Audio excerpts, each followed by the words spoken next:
Monsieur le Consul général d'Italie, Monsieur le Président du Conseil municipal, Monsieur Lation, Mesdames et Messieurs les députés, j'en ai vu, Mesdames et Messieurs les conseillers municipaux, j'en ai vu aussi, je ne vais pas les citer, mais merci beaucoup d'être présents.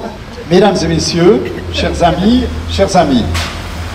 je vous souhaite la bienvenue pour assister au dévoilement de la plaque épigraphique à la mémoire du résistant vaudois du Piémont, Josué Janavel. C'est grâce à la récente découverte d'un document aux archives d'État que l'on a pu identifier où se trouvait la maison où vécut pendant de longues années et jusqu'à sa mort en 1690 cet exilé, vaillant défenseur de la petite communauté des Vaudois des Alpes piémontaises. Je sais d'ailleurs qu'il y a des personnes qui sont venues des Alpes piémontaises et je tiens à les remercier de leur présence. Cette découverte et la pose de la plaque permettent aujourd'hui de rappeler un morceau de l'histoire qui est constitutif de l'identité même de notre ville, de notre cité. Genève, cité refuge, comme l'indique le bas-relief sur la tour du Mollard. D'autres interventions retraceront la signification dans le passé et aujourd'hui des drames des populations persécutées et chassées de leur pays et l'importance de l'action de résistance de personnages comme Janavel et ses compagnons. Vous savez que Genève a toujours été un lieu de refuge et l'est encore, malheureusement avec des grands coups de canif, mais toujours est-il qu'on reste cette cité refuge très importante pour les populations chassées de leur région. Je tiens ici à dire combien les actions de solidarité avec les populations persécutées et chassées par la faim, la guerre et les persécutions sont aujourd'hui un devoir de l'humanité plus que jamais nécessaire. Cette solidarité est un engagement que nous devons sans cesse renouveler. Ceci d'autant plus dans notre cité qui non seulement peut se prévaloir d'une tradition historique en matière d'accueil de réfugiés, mais qui jouit aujourd'hui d'une situation d'aisance qui trouve peu de pareil au monde.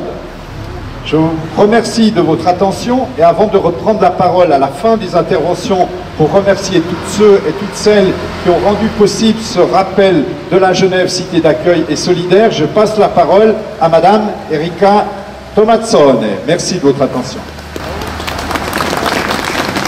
Bonjour, je suis là en tant que pasteur de l'église vaudoise de Rora. Rora est un village aux vallées vaudoises du Piémont d'où venait Josué Janavello.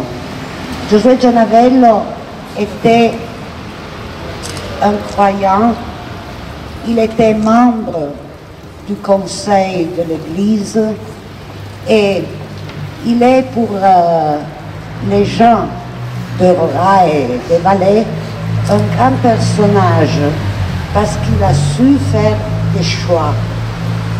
des choix minoritaires. Et je suis là pour exprimer ma reconnaissance à la ville de Genève qui a accueilli notre frère en Jésus-Christ, Josué Janavello, dans cette ville où il a pu vivre les dernières années de sa vie. Mais je suis aussi la présidente du centre culturel de Torre Pellice et alors le centre est très intéressé aux documents de l'histoire. Et c'est pour cela qu'ils m'ont dit, quand tu seras à Genève, tu dois exprimer notre reconnaissance aussi. Je veux rendre hommage à la ville de Genève qui a reçu, accueilli et donné des chances de vie pleines et libres à beaucoup d'Italiens. Je veux mentionner les réfugiés du VIe siècle, les gens qui venaient de Toscane par exemple, Lucca, oui. Et ils étaient considérés des hérétiques parce qu'ils sympathisaient pour Luther. Et il y a des familles entières qui ont trouvé à Genève accueil et une chance de vie. Et je veux vous remercier parce que un membre d'une famille accueillie à Genève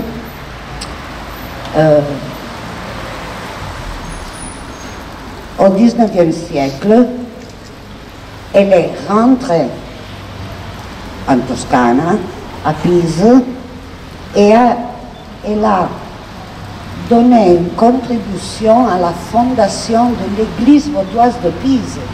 Aujourd'hui, si nous avons une église à Pise, c'est parce que au VIe siècle, les Genevois ont accueilli la famille Calandrini. Alors, c'est un grand engagement, accueillir des gens si différents, qui peut-être ne parlent pas bien la langue française, qui ont des habitudes très très différentes. Mais c'est vraiment un engagement important. Et c'est pour cela que je veux remercier la ville de Genève pour tout ce que les citoyens ont fait pendant des siècles. Et si aujourd'hui il y a des cités autour en Europe qui veulent être comme des sanctuaires pour les réfugiés d'aujourd'hui, c'est très très important aussi. Alors merci pour cet hommage à Jean Nouvel que je veux transformer dans un hommage à la ville de Genève. Merci. Alors bonjour et merci d'être venus aussi nombreux et nombreuses. J'aimerais juste donner quelques explications un peu sur le comment et le pourquoi on est arrivé à inaugurer cette plaque aujourd'hui. D'abord juste quelques détails pour que tout le monde sache. L'endroit est bien où se trouvait jusqu'au début du XXe siècle la maison que Josué Janavel possédait à un moment donné à Genève, qui était l'auberge du Flacon. Simplement que la maison, la façade actuelle, elle est à peu près 4 ou même 5 mètres plus en arrière. Donc la maison de Janavel se trouvait encore plus près du temple de la Madeleine que le montre actuellement la plaque. Et aussi par rapport à la situation de la plaque qui est encore cachée, là, les 28 kilos de granit sont encore cachés, c'est au bord, disons, à gauche de la maison. Donc peut-être la plaque actuellement se trouve là où se trouvait la chambre à coucher ou le salon de Janavel à l'époque. Voilà. Alors, si on est arrivé à identifier cette maison et à poser cette plaque dans un laps de temps aussi court, c'est parce que cette histoire m'a passionné et a passionné aussi les autres gens qui ont contribué à ce résultat aujourd'hui. Plusieurs personnes qui ont été d'une aide lors de ces travaux, lors de la recherche et tout ça, m'ont même demandé, mais est-ce que tu as des origines vaudoises toi-même pour te voir aussi enthousiaste et passionné dans cette histoire? Non, je n'ai pas d'origine vaudoise et je n'avais même pratiquement aucune connaissance de ce que sont les Vaudois du Piémont, sauf pour deux éléments qui se rejoignent dans une même thématique. C'est la thématique des réfugiés et des migrations forcées. J'avais entendu ces dernières années que c'est la table vaudoise, ensemble avec la communauté de Sant'Egidio en Italie, qui organise les arrivées organisées de réfugiés des guerres au Proche-Orient, notamment en Syrie, évitant ainsi à des centaines, des milliers de gens la traversée de la Méditerranée dans les conditions affreuses qu'on connaît. Et ça, c'est quelque chose que j'ai entendu, on entend ça dans la presse, ceux qui s'intéressent à ces thèmes. Et l'autre élément qui était à ma connaissance, c'est que moi je connaissais le pasteur réformé de Lugano, l'ancien pasteur réformé de Lugano, qui était à l'origine et à la cheville ouvrière pour l'arrivée de centaines de réfugiés chiliens. Après le coup d'État de Pinochet en 73, c'était Guido Rivoire, et c'était quelqu'un d'extraordinaire qui a vraiment activé, il a ouvert les portes de la Suisse pour des centaines de réfugiés chiliens. Et c'est en lisant ces mémoires édités par mes très chers amis historiens Danilo Baratti et Patrizia Candolfi, qui sont un peu les instigateurs de cette recherche et qui ont permis tout ce résultat que j'ai connu. Voilà, ça c'était Guido Rivoire, c'est un Vaudois, et c'était un résistant aussi, et c'est quelqu'un qui a donné sa vie consacré sa vie pour cette cause notamment des réfugiés. Donc c'est ce lien très fort entre les Vaudois et la solidarité avec les réfugiés, les victimes des persécutions, qui est apparu comme une évidence de plus en plus claire lors de cette dernière année pendant laquelle je me suis occupé de ça. Et donc au plus que de remercier Danilo et Patrizia, j'aimerais vraiment remercier aussi les personnes qui m'ont encouragé et aidé tout au long de ce travail.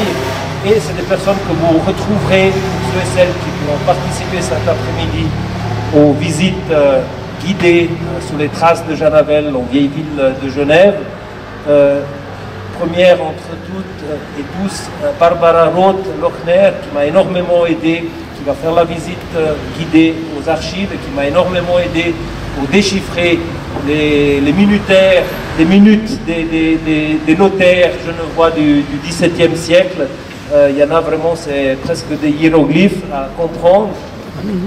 À la maison Turrettini, on sera accueilli par Olivier Facio, dont les travaux et aussi les encouragements m'ont beaucoup aidé pour comprendre le contexte, et y compris ensuite pour trouver assez fortuitement, mais quand même facilement, où se trouvait la maison de Jeanne Havel à Genève pendant qu'il était ici en exil. Et j'aimerais aussi remercier, je n'ai pas encore vu, Erika Debert-Ziegler, qui va nous guider lors d'une visite ici dans l'église de la Madeleine, qui devait certainement être l'église la plus fréquentée par Jeanne Havel lorsqu'il vivait à Genève. Lui qui était en plus malade, il était blessé, il avait plusieurs, en tout cas des balles à 2 blessures différentes, il ne pouvait pas se déplacer très facilement. Donc évidemment d'avoir le temple à 2 pas de chez lui, peut-être les dernières années qu'il était même encore plus infirme, il avait comme presque le temple en radio, quoi. Il suffisait qu'il ouvre la fenêtre de chez lui pour écouter ce qu'ils disaient les pasteurs et, ici au temple de la Madeleine. Mais là, il y a aussi vraiment le lien qui se fait aussi avec cette histoire et cette thématique des réfugiés. Erika est une grande spécialiste, elle a travaillé avec le peintre chilien José Venturelli, dont les vitraux ornent cette église, et qui est aussi un réfugié chilien de la première heure de la dictature de Pinochet, que Erika et son compagnon et mari ont aidé avec, en même temps aussi que le pasteur Rivoire, pour faire arriver tous ces réfugiés chiliens. Donc merci à vous tous. Je n'oublierai pas non plus mes collègues du conseil municipal de la ville de Genève, qui ont aussi été contaminés un peu par l'intérêt pour les Vaudois, notamment avec le voyage, et le président au premier aussi, notamment avec le voyage annuel de la commission de la culture au Valais au mois de mai, qui a fait que quand on est revenu à Genève, on a convaincu au moins que 2 tous nos collègues à voter sur le siège la motion qui demande la pose de la plaque pour Jeanne Havel ici à Genève. Tellement ils étaient enthousiastes, on a fait ça avec l'urgence sur le siège, à l'unanimité. Et c'est aussi grâce à ça que les choses ont été très vite, et qu'aujourd'hui encore, l'année du 400e année de la naissance de Jeanne Havel, on peut inaugurer cette plaque. Merci. Bonjour à tous. George Tourne, que beaucoup d'entre vous connaissent, aurait bien aimé être présent avec nous aujourd'hui. Mais ces 87 ans ne lui permettent plus d'affronter le temps parfois humide de Genève. Mais étant pensé avec nous, il m'a demandé de vous saluer. Et non seulement ça, mais il a rédigé un message, en français évidemment, que je vais vous lire. Les circonstances qui nous rassemblent ici ce matin sont les plus émouvantes. La plaque que nous allons découvrir, nous la devons aux amis de Genève qui ont pris l'initiative de la poser sur cette place de la vieille ville. Ils ont rédigé ce message que la petite société d'histoire locale du village de Rora a fait graver sur une pierre du pays. Je vous lis le texte, qu'on verra plus tard. Ici s'élevait l'auberge du Flacon, où vécut et mourut l'exilé Josué Zanavel, 1617-1690, résistant vaudois du Piémont. Ce message, qui désormais s'adresse aux visiteurs qui parcourent la ville, évoque tout d'abord un souvenir. Mais il fait plus que cela. Il rend un témoignage et pose des questions à notre conscience. Le souvenir est celui d'un homme. Il s'agit de Josué Zanavel, un vaudois du Piémont, un fils de cette minuscule enclave protestante dans les Alpes, qui a survécu à des siècles de persécution, un homme qui a cherché un asile dans cette ville. Nous sommes au XVIIe siècle. Son peuple vit depuis des années une situation extrêmement précaire, constamment menacé par la contre-réforme catholique du duché de Savoie et a risqué de disparaître à la suite d'événements tragiques. En 1655, une armée française descend les Alpes, se dirige vers la Lombardie contre les Espagnols. Le duc de Savoie la loge dans les vallées vaudoises et lui concède toute liberté. Il espère ainsi terroriser ses sujets et leur faire abjurer leur religion. S'ensuit un pillage et un massacre de la population. C'est ici que notre homme entre en scène. Il prend les armes pour défendre ce qui jusqu'ici était son monde, qui risque de disparaître. Pour sauver sa liberté de conscience et celle de ses gens, il organise avec une douzaine de ses concitoyens une bande de résistants qui réussit à bloquer l'offensive des troupes piémontaises. Ils ont deux avantages. Ils agissent au nom de l'idéal et connaissent les lieux. Alors que les mercenaires du duc vont à l'aventure et ne pensent qu'au butin qui les attend. Le conflit dure des années. Il semble toujours se résoudre, mais reprend aussitôt. Pendant cette douloureuse période de sa vie, Zanavel et ses hommes donnent lieu à une situation inédite. Ils inventent, on peut bien le dire, la résistance, le maquis. Jusqu'ici, l'Europe ne connaissait que des guerres et des révoltes, c'est-à-dire des conflits entre les armées mercenaires de deux pays, ou des émeutes du peuple contre les injustices et l'oppression des seigneurs.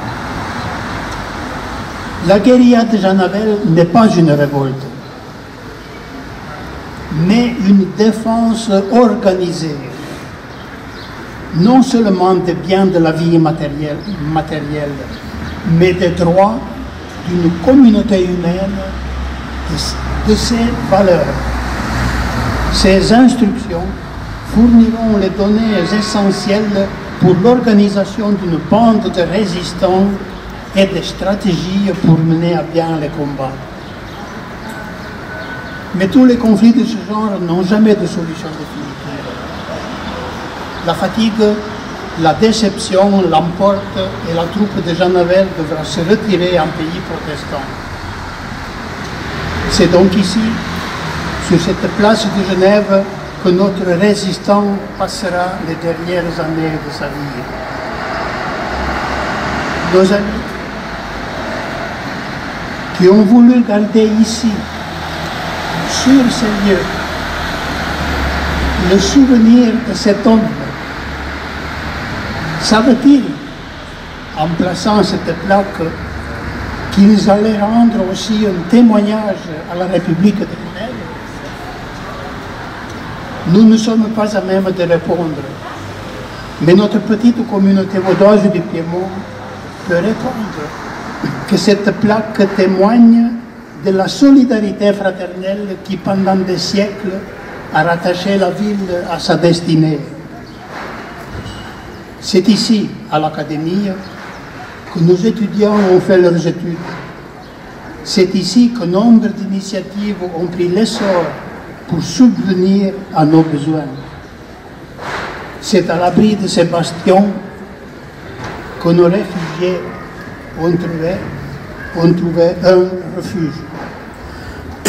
Jean Navel fut un de ceux-là, mais il n'était pas une victime. C'est un proscrit, un personnage compromis sur le plan international. Sa tête mise à prix vaut 200 écus dans le duché. Il est évident qu'un tel personnage ne prendra pas sa retraite dans la ville. Il saura y demeurer discret, comme tous les hommes du maquis, du moins apparemment. Mais il gardera des rapports avec ses coreligionnaires en Piémont pour y maintenir le réseau de résistance.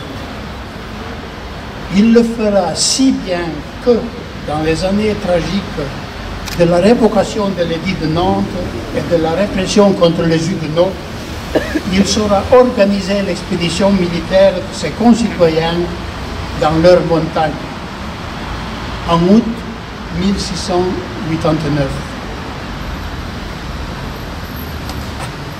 Peut-on penser que les autorités genevoises ignoraient ce que la présence d'un tel personnage pouvait signifier dans la situation extrêmement difficile qu'elle se trouvait amenée sur le plan politique? La ville vivait alors comme la petite souris dans les fables de La Fontaine, sous le trône du lion, Louis XIV, qui régnait à Versailles. Elle lui avait imposé un résident pour contrôler ses démarches. Dans une situation si précaire sur le plan diplomatique, la présence de notre Vaudois banni n'était certainement pas à même de l'améliorer. Genève le savait parfaitement.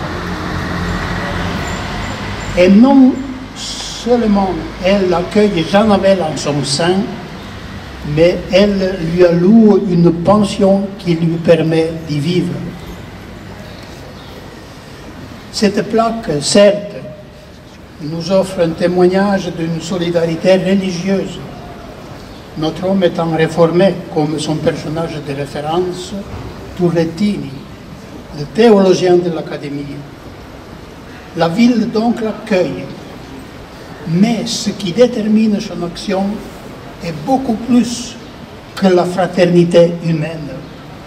Ce proscrit qui se promène sur cette place rend chaque jour un témoignage éloquent du courage et de l'indépendance de cette ville. L'histoire de Jean Navel nous rapporte au XVIIe siècle un passé si lointain qu'il ne semble avoir aucun rapport avec nous, mais qu'il suffit d'évoquer pour le voir décalqué sur nos jours, et les questions que ce fragment d'histoire genevoise nous pose sont si évidentes qu'il est superflu de les formuler. Ce qui s'est passé alors se passe aujourd'hui. Ce que les hommes, les enfants les femmes et les enfants ont vécu alors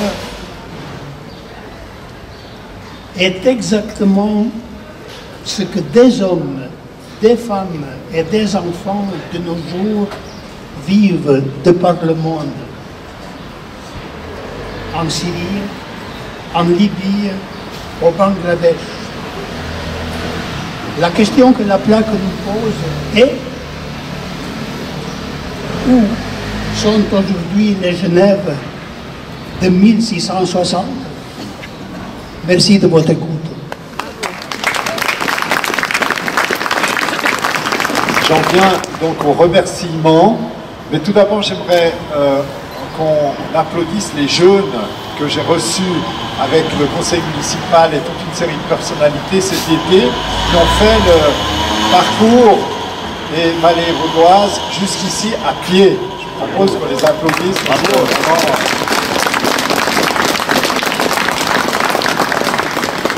Je souhaite donc, avant de passer au verre de l'amitié, comme de coutume, remercier les personnes impliquées dans cette réalisation. La pose de cette plaque épigraphique fait suite à une motion déposée le 16 mai 2017, on l'a dit, par des conseillers municipaux et des conseillères municipales, membres de la commission de la culture. Alors je vais les citer, comme Monsieur le Président fait d'habitude quand il y a une motion: Tobias Nebli, Jean-Charles Lation, Marie-Père Teubet, Florence Krab-Babel, Gazi Saïn, Jean-Philippe Haas, Amar Madani, Ulrich Jotran, Christina Kissos, alias Chaker Manja et Pascal Onenweg. Je propose de les applaudir.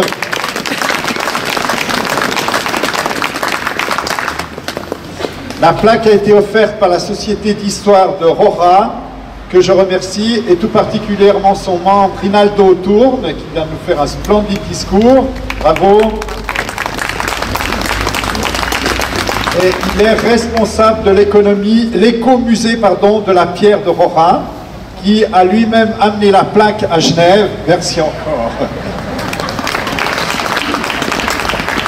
Cette pierre a été fabriquée en pierre luzerne, c'est-à-dire en gênes du Piémont, provenant du village d'origine de Josué Janavel. Le bâtiment sur lequel a été posée cette plaque épigraphique appartient à la société immobilière Révoil SA, représentée par la régie Pilet-Renault et Madame Duchesne. Merci si elle est là. Merci, voilà, elle est là-bas, bravo. Merci. Merci d'avoir accueilli cette plaque sur votre immeuble. Enfin, le vôtre particulièrement, je ne sais pas, mais enfin, voilà. Merci aux frères Thierry et Stéphane Barbier-Muller qui ont facilité cet accueil. Merci à eux, bravo. Je souhaite également et enfin remercier le génie civil de la ville de Genève, très efficace, puisqu'en fait on a fait tout ça en un temps record, pour le suivi du dossier et la coordination technique, le service de la sécurité des espaces publics aussi, le service des relations extérieures et les nomades pour la sonorisation. Merci à tous, bravo, ils sont là, le génie civil. Voilà. Et enfin, je remercie Monsieur le Consul général d'Italie pour sa présence aujourd'hui. Merci encore, Monsieur le Consul. Voilà. Cette petit regroupement est donc terminé. Je vous invite à boire le verre d'amitié. Mais avant, attendez, calme. Je vais passer la parole à Tobias Schnebly qui fera beaucoup mieux que moi pour la suite des opérations.